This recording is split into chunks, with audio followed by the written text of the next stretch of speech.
Hello everyone, this is day one for statistics. All right, so you have a packet that has all the information that we're going to go through.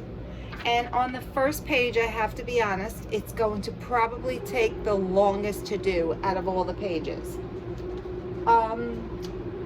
It says statistics is the study of data, and up on the top there is a series of numbers that represent the scores of 100 fourth grade pupils on an arithmetic achievement test. That is scattered data.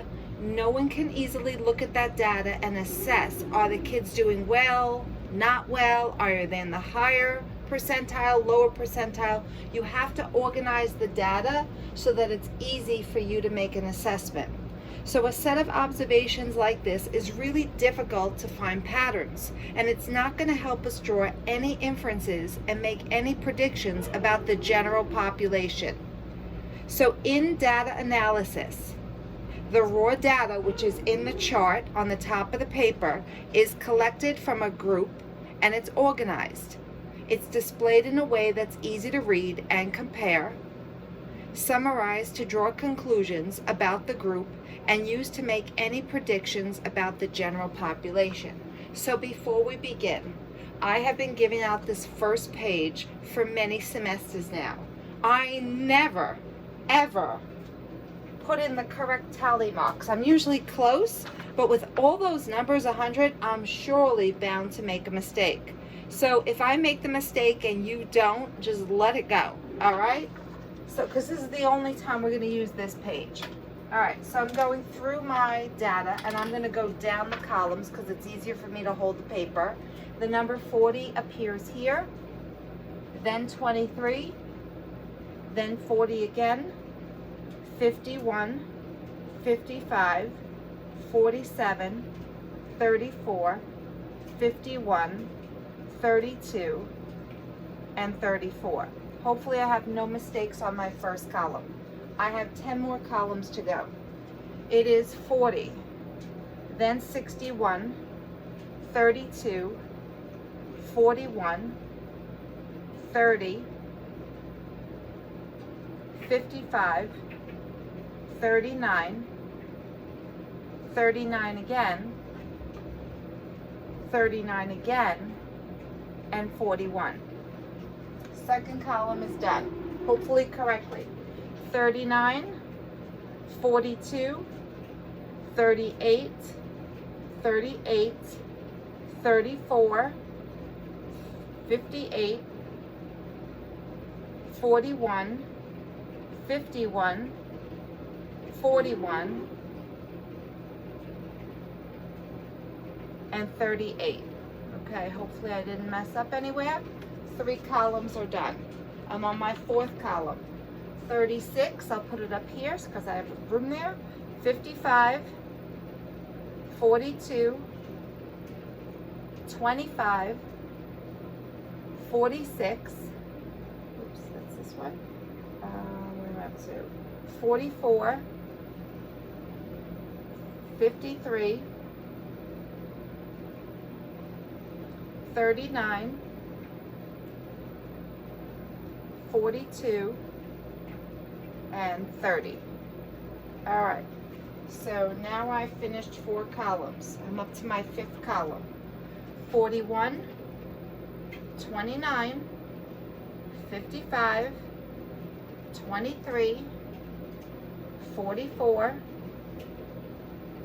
41, 42, 41, 65, 41.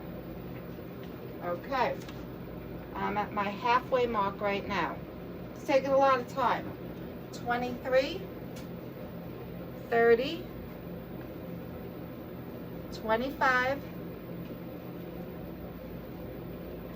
34, 39, 36, 27, 47, 53, 32. All right, I got 40 numbers left to record. 25, 39, 36, 44, 34, 36, 47, 39,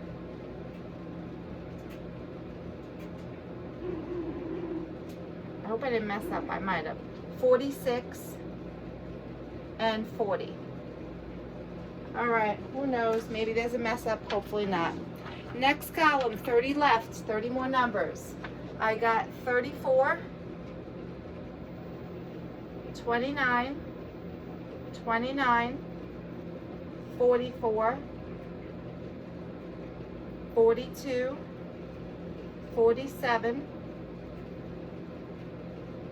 42, 34, 34, 38. All right, 20 more numbers.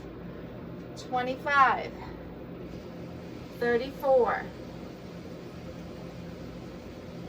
36, 44, 39, 39, 39, 39, 46, 40. Here's 46, here's 40. 51, 27, 51, 27. And the last column, 29, 30, 53, 30,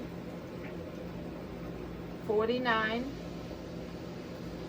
32, 27, 49, 51, 29. I'm sure I made mistakes, and I never want to do this again. This was a complete waste of time. I wish someone else had done this for me, okay? But just so you know how to do one diagram, and I could have made a mistake, and remember, the more numbers, the easier it is to make a mistake, so your data may be off when you want to analyze it anyway. But when it comes to the frequency, it's just the number of tally marks that you wrote down. So 5 and 2 is 7. 5, 10, and 3 is 13. 5, 10, and 3 is 13. 5, 10, 15, 20, 24. 5, 10, 15, and 4 is 19. 5 and 4 is 9. 5, 10, and 2 is 12, 1, and 2. I don't know if those numbers are 100% accurate, but you see what I'm talking about. When you have to do things by hand, it's easy to make a careless mistake. Now, when it comes to relative frequency, I always like to say, in general, that the word relative means divide. Now, I'm supposed to have 100 tallies in here. I'm afraid to add up my numbers here because maybe I missed one, but I'm going to add them up anyway. But the top of that chart said that this was 100 fourth graders. So these two add up to 20, and these two add up to 37. 20 and 37 is 57. 57 and almost 20, 67, 77, 76, and 9 is 85. That is 97, 98, 99, 100. So they do add up to 100. I could have put them in the wrong spot, but they should, because there were 100 scores on that chart.